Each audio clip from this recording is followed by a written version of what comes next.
YouTube. It's your boy Jay with Locked and Loaded TV, man. Look, topic of discussion today: EDCs carrying full size versus subcompact and compact. So let me explain something to you. Run what you feel comfortable with. Man, me personally, I'm running that full size. See, P320. Oh, this is the RXP, baby. Anyway, going to make sure we clear. Mag out, clear. Only reason why I don't have one in the head at this very moment is because I'm shooting the video. I already popped it out.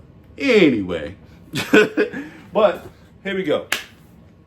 Me personally running a full size is because my hands aren't little. Full size, my hands. I don't have little hands. I ran a 43X before. I ran a Hellcat Pro before. I feel most comfortable with a full size. My very first EDC that I carried for a couple years was a Glock 19 Gen 3. I currently will be running with my Echelon, which you'll see on a regular everyday basis. But when I came from the airport, this was the first thing that I put onto my waistband once I got into my vehicle.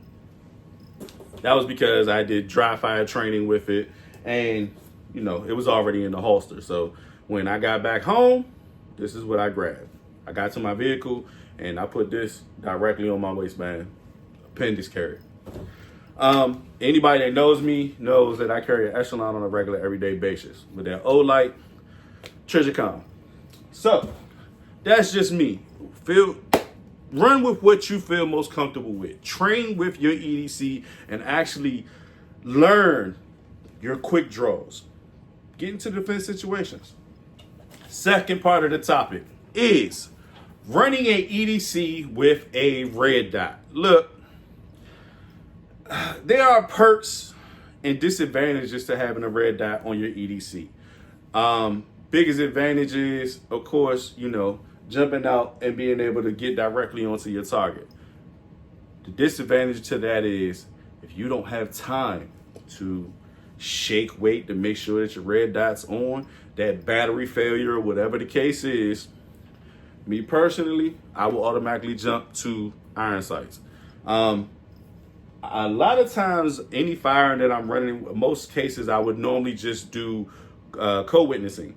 But I stopped doing it as much. I still have a few guns that still do it, but more than likely, my red dot is zeroed in on shooting out. It doesn't always have to be co-witness with the iron sights. It's always best to do it like that, but sometimes it's hard to reset onto that. So I can run my red dot and just point like this, and it's gonna hit where it's supposed to hit.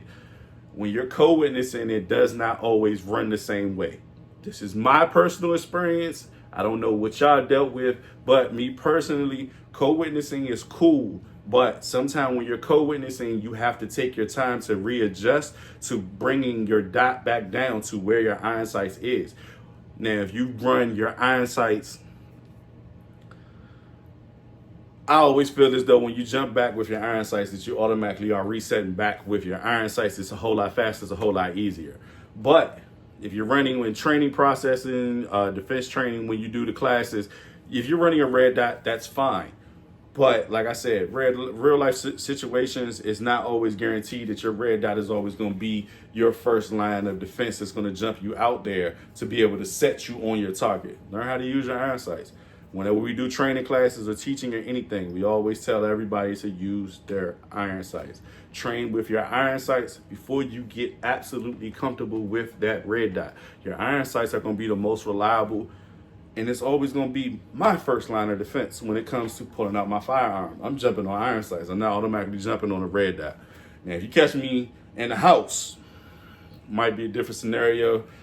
You giving me too much time. I'm gonna tell you that right now. I can turn around that corner, red dot gonna be on your leg. You shot. That's just what the case is. Home defense situations, great. Real life situations out in the streets, out in on the road or whatever the case is, a red dot's not gonna be my go-to automatically. I'm automatically gonna jump on the iron sights. That's what I've trained on for years, up until, you know, the last 2-3 years when we've a lot of the gun community, a lot of us jumped onto red dots.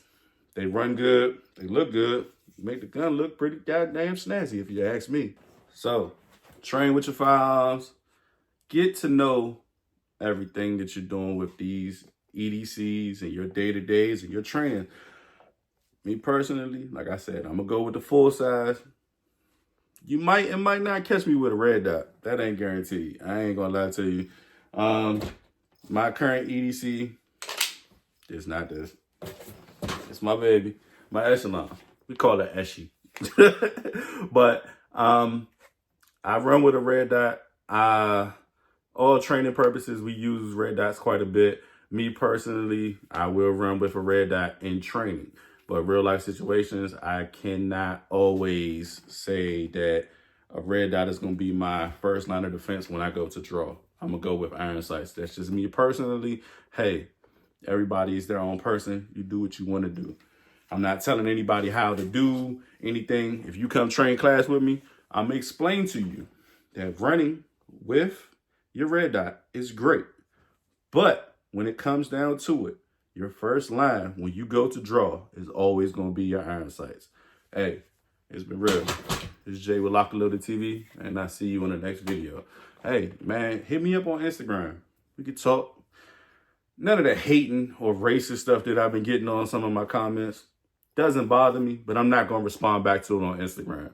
Hey, man, hit me. Like, share, and subscribe, man. Get with you.